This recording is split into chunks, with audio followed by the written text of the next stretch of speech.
चलिए पहले इसी पर बताइए, खरगे जी ने ये जो एक इमोशनल कार्ड खेलने की कोशिश की, क्या ये सही है और इसका कुछ असर आप देखते हैं? मुझे लगता है अगर खरगे जी के पुराने बयान को देखें तो 2022 के गुजरात चुनाव का भी उनका बयान मुझे याद आता है, जिसमें वो कह रहे थे कि 100 सिर वाले रावण है क्या। हाँ। म्युनिसिपैलिटी से लेके सब जगह चुनाव में खुद ही चले जाते हैं। तो ऐसा नहीं है कि खरगे जी जैसा नेता, इतना सीजन्ड पॉलिटिशियन जो 83 साल तक कांग्रेस की राजनीति में घुटा हुआ हो और सोच समझकर बोलता हो, वो ऐसे कोई भावनात्मक रूप से उनसे निकल गया होगा। अब वो ठीक है, बीमार थे उस समय, उनकी मतलब उस समय शारीरिक स्थिति ठीक नहीं थी, लोगों ने पकड़ा हुआ था उनको, तो उनको एक, लेकिन सीजन लीडर तो वही होता ना मानक, जो कठिन और विपरीत परिस्थितियों में भी अपने मनोभावों पर काबू कर लेता हो।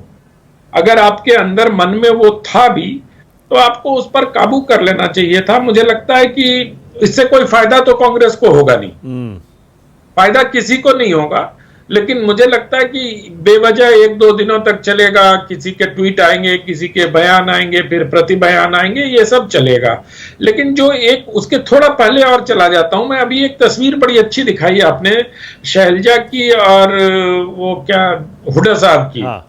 आप थोड़ी देर तक उसको और दिखाइए मानक। तो जब तक राहुल गांधी का हाथ दोनों के हाथ पर रहता है तभी तक दोनों हाथ पकड़ा हुआ है। जैसे ही राहुल गांधी छोड़ते हैं दोनों के हाथ अलग हो जाते हैं। तो क्या राहुल गांधी हरियाणा की राजनीति में ये ग्लू स्टिक बन के दोनों को हाथ मिलाए रखेंगे? उसके बाद देखिए, मतलब इनकी बॉडी लैंग्वेज देखिए, अगर आप स्लोमो करा के इस वीडियो को का एनालाइज करें, मैंने प्रयास किया अपने मोबाइल पे थोड़ा देखने का इसको, तो मुझे लगा कि शैलजा जी में वो वार्मथ या हुड्डा साहब में वो वार्मथ नहीं था, जो दोनों एक दूसरे को देख भी नहीं रहे थे, दोनों का आई कांटेक्ट भी नहीं हुआ। देखिए देखिए राहुल गांधी हाथ मिला के और पकड़े हुए जब तक, तभी तक पकड़ा हुआ है। तो इसका कोई असर होगा नहीं। और ठीक कहा रविंद्र सिंह जी ने कि जो संदेश जाना था वो संदेश चला गया। अब इस तरह के, और विनोद जी ने भी ठीक कहा, पहले मिल लेते, पीछे बोल देते यार तुम दोनों हाथ मिला लेना, मेरी जरूरत ना पड़े तो ज्यादा अच्छा है। हाँ। और मैं ये मान के चलता हूं कि दोनों कम से कम राहुल जी की बात तो मान ही लेते, तो ये ज्यादा अच्छा होता। लेकिन इस हाथ मिलाने का कोई अच्छा प्रियंका गांधी और राहुल गांधी पर आपकी क्या राय है? क्योंकि प्रियंका बड़े दिनों बाद एक्शन में दिखाई दी हैं, एकदम ऐसा लगा जैसे कि उन्होंने बैक सीट ले ली है। हालांकि वायनाड से जब से उनका उपचुनाव लड़ना तय हुआ है उसके बाद से माना जा रहा था और एक्टिव होंगी, वो उतनी एक्टिव दिखाई नहीं दी, अब हरियाणा के चुनाव में दिखाई दी है। क्या लगता है आपको, क्या स्ट्रैटेजी है कांग्रेस पार्टी की प्रियंका गांधी और राहुल गांधी की इस जोड़ी को लेकर? मुझे जोड़ी कहना थोड़ा उचित नहीं होगा, क्योंकि प्रियंका जी का उतना ही उपयोग होगा पार्टी में जितना मुझे समझ में आता है कि जहां तक राहुल गांधी की बाउंड्री शुरू होती है। ऐसा नहीं होगा कि प्रियंका गांधी राहुल के जो मैंडेट पार्टी में है उसमें इंक्रोच करेंगी, वो इसलिए जोड़ी कहना ठीक नहीं है। और लेकिन मुझे लगता है कि रविंदर जी ने कहा कि सोशल मीडिया पे उनको लोग ज्यादा देखते हैं, लेकिन मेरा अपना मानना है कि प्रियंका जी ज्यादा प्रैक्टिकल, ज्यादा सीजन्ड है राहुल गांधी से, और उनकी जो मास अपील है वो राहुल गांधी से अधिक होनी चाहिए। हालांकि उत्तर प्रदेश में वो बहुत एग्रेसिव होकर उन्होंने विधानसभा का चुनाव अपने नेतृत्व में लड़वाया था, लेकिन कांग्रेस पार्टी अपने लोएस्ट 2.5% वोट शेयर तक पहुंच गई। तो प्रियंका जी का भी ऐसा नहीं है, लेकिन आपने चूंकि प्रश्न तुलनात्मक पूछा है इसलिए मैं इंडिविजुअली दोनों का असेसमेंट नहीं कर रहा हूं। मुझे लगता है कि प्रियंका गांधी में ज्यादा झस जिसको कहते हैं वो है, मतलब ज्यादा पोटेंशियल। हाँ बिल्कुल, पर लेकिन पर अनंत पोटेंशियल अगर ज्यादा है तो कितने समय तक आप उस पोटेंशियल का इंतजार करेंगे? नहीं, वो भाई बहन का चलेगा। ये भाई मतलब सोनिया जी ने तय कर दिया है कि राहुल गांधी नेता होंगे, इसलिए भाई बहन अभी बैकग्राउंड में ही रहेंगी। और एक छोटा सा उदाहरण बताता हूं, विनोद जी भी उसके गवाह हैं। हम लोग एक शादी में गए थे, तहसीन पूनावाला की शादी में हम लोग दोनों थे, वहीं विनोद जी को याद होगा सामने से संबित पात्रा जी आ रहे थे जी। राहुल जी बैठे रहे, प्रियंका जी ने अपनी बेटी को बुलाया, मायरा इधर आना जरा, बेटा यही वो अंकल है जिसके बारे में तुम पूछ रही थी कि कौन है। अब उसके बाद संबित जी इतने विनम्र हो गए और फिर तो मतलब पूरे हॉल को पता चल गया कि संबित जी को प्रियंका जी अपने बेटे से मिलवा रही थी। ओके। तो ये जो उनके अंदर एक लोगों को जोड़ लेने का ये है ना, और राहुल गांधी उस पूरे रिसेप्शन में बैठे रहे, अपने उस समय ब्लैकबेरी फोन होता था, ब्लैकबेरी फोन से खेलते रहे। प्रियंका जी ने उनको एक ग्लास जूस का दिया, उन्होंने जूस पिया और वो चले गए। तो ये अंतर दोनों में है। एक में लोगों से जुड़ने की कला है। हो सकता है नेता विपक्ष होने के बाद या सफलता मिलने के बाद या 99 सीट लाने के बाद राहुल जी में भी वो गुण आ गए हों, वो क्योंकि मैं प्रिवी नहीं हूं उस गुण के, तो हो सकता है कि ऐसा हुआ हो। लेकिन मुझे ऐसा लगता है कि जो आज आप निरंतर गुगली चल रहे हैं ना मानक, आज आपने कई गुगली फेंकी, एक गुगली आपके लिए भी बचा के रखी है, फेंक दूं क्या? फेंकी दो। आज तो आपने फेंक रहा हूं। सप्रा जी और रोहन गुप्ता को आपने लड़ाई दिया। ओके, तो तैयार हो जाइए। अनंत विजय, एक गुगली आपके लिए। सप्रा जी और उन पर भी गुगली फेंकी और दोनों गुगली में फंसे, दोनों फंस गए। पुराने साथी दोनों आपस में लड़ गए। नहीं, देखिए, इसके लिए मुझे दोष मत दीजिए। मैंने उनको बिल्कुल नहीं लड़वाया। वो सापरा जी ने विफलता कहा तो मैंने बस ये चाहा कि निजी टिप्पणी ना हो। खैर, चलिए आगे बढ़ते हैं। मैं तो आपके कौशल की प्रशंसा कर रहा हूं। ठीक है, आपके लिए गुगली आ रही है। अब आपके लिए गुगली ये है अनंत विजय, लोकसभा चुनाव में आप और मैं भी उसमें शामिल हैं। हम लोगों ने बहुत भविष्यवाणियां की थी और उसके बाद किस तरह अपने शब्द वापस लेने पड़े थे। क्या हरियाणा में कोई भविष्यवाणी है आपकी, या इस बार हाथ जोड़ लिया भैया नहीं करना है? बिल्कुल नहीं। मैंने तो आपके साथ शो में कई बार कह दिया कि अब वो गलती नहीं करनी है जो लोकसभा चुनाव में कर ली थी मैंने।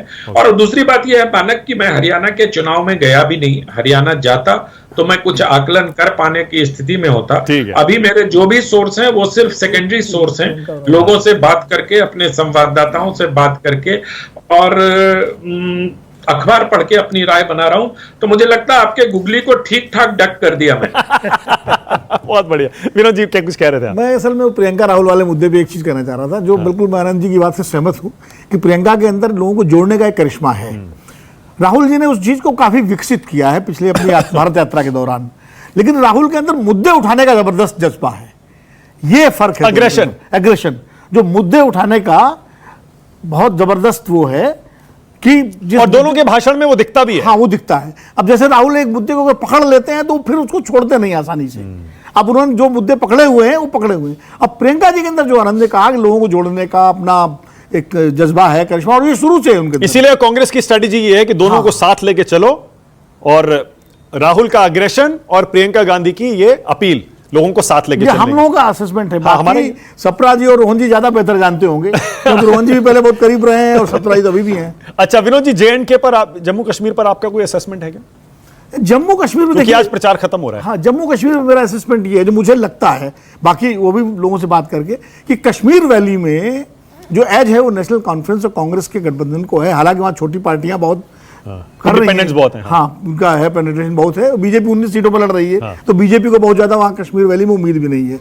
जम्मू जो है क्षेत्र, वहां बीजेपी को उम्मीद है सबसे ज्यादा। पिछली बार भी 25 सीटें उसे जम्मू घाटी से ही जीती थी, और फिर सरकार जो बनी थी उसमें बीजेपी का जो भूमिका थी, तो बीजेपी को सबसे ज्यादा। और इस बार जम्मू में जो कि आपका जो परिसीमन हुआ है उसमें सीटें भी बढ़ी हैं, 7 सीटें बढ़ी हैं। 7 सीटें बढ़ी हैं। तो बीजेपी को उम्मीद ये है कि शायद जम्मू में वो ज्यादा बेहतर करेगी, और उससे सिंगल लार्जेस्ट पार्टी अगर वो होकर आती है तो फिर वो ऑप्शंस खुल जाएंगे। ओके, अनंत, आपका कोई असेसमेंट है जम्मू कश्मीर को लेकर? आज प्रचार खत्म हो रहा है वहां पर। फिर गुगली मारी दूसरी। नहीं, ये गुगली नहीं थी, ये सीधी बॉल है। सीटों का नहीं पूछ रहे, ये सीधी बॉल है, सीट नहीं पूछ रहा हूं आपसे। अच्छा, आप हमारे डक कर दीजिए ना। मुझे नहीं, इसको डक नहीं करूंगा। मुझे लगता है कि इस बार वहां पर भारतीय जनता पार्टी और निर्दलियों के बीच एक सामंजस्य दिखाई देगा। सरकार बनती है नहीं बनती इस पे मैं कोई टिप्पणी नहीं करूंगा, क्योंकि बीजेपी ने बहुत सोच समझ के घाटी में जिस प्रकार से अपने कैंडिडेट्स नहीं उतारे या कम उतारे, उसको देखते हुए मुझे लगता है कि उनका सारा ध्यान जम्मू रीजन पर और राजौरी और इस वाले रामबन वाले इलाके में है। और चूंकि मैं वहां गया, कई सारे लोग वहां, मानक एक बड़ी विचित्र सी बात की, बहुत सारे पढ़े लिखे लोगों से मेरी बात हुई कि इलेक्शन करवा क्यों रहे हो, सब कुछ ठीक तो चल रहा है। लेकिन ये एक मजबूरी है, इलेक्शन तो डेमोक्रेसी में करवानी ही पड़ेगी, इसलिए इलेक्शन हुआ, हमने यही चर्चा में कहा भी। लेकिन मुझे लगता है कि ठीक है, घाटी में इंजीनियर रशीद के फैक्टर को मैं एकदम जीरो नहीं करना चाहता हूं, उसको मैं फैक्टर इन करके चल रहा हूं। कांग्रेस और एनसीपी का गठबंधन, एनसी का गठबंधन वहां सबसे बड़ा गठबंधन के तौर पर उभर सकता है, लेकिन बाकी जो जमीयत के लोग निर्दलीय के तौर पर खड़े हुए हैं या जो इंजीनियर रशीद के लोग खड़े हुए हैं, इन लोगों का भी ठीक ठाक प्रदर्शन होना ओके, चाहिए। मेरे पास टाइम खत्म हो रहा है। 30 सेकंड सापरा जी आपके लिए और रोहन गुप्ता आपके लिए। 30 सेकंड सापरा जी आपके। जम्मू कश्मीर पर आपका दावा, आपका भविष्यवाणी आपकी क्या है?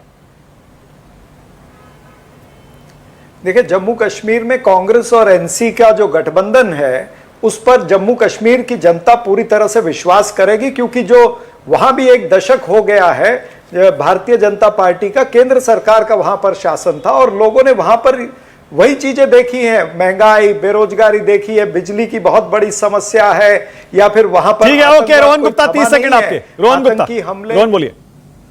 देखिए, जम्मू कश्मीर का इलेक्शन इस बात का सबूत है कि जो पार्टियां प्रीपोल अलायंस में लड़ रही है, आज तक वो पार्टी अपना स्टैंड नहीं क्लियर कर पाई। 370 पे ये कहा गया, एनसी ने तो क्लियरली कहा कि हम इसको वापस लेके आएंगे, कांग्रेस ने कहा नहीं, हम तो इसका जवाब नहीं देंगे। पाकिस्तान की वार्ता की बात, मुद्दों के लिए आपको टाइम नहीं दिया मैंने। रोहन, आपका भविष्यवाणी आपकी क्या है?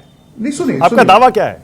भविष्यवाणी क्लियर है, वहां पे सुपड़ा साफ हो जाएगा। एनसी और कांग्रेस का की जो ठगबंधन है, जनता उसको स्वीकार नहीं करेगी। ऑल राइट रोहन, ये गुगली थी। अभी मेरे पास और टाइम होता तो जम्मू कश्मीर पर और बहस करते, फिर करेंगे, क्योंकि आज प्रचार खत्म है, अब तीसरे चरण की वोटिंग है।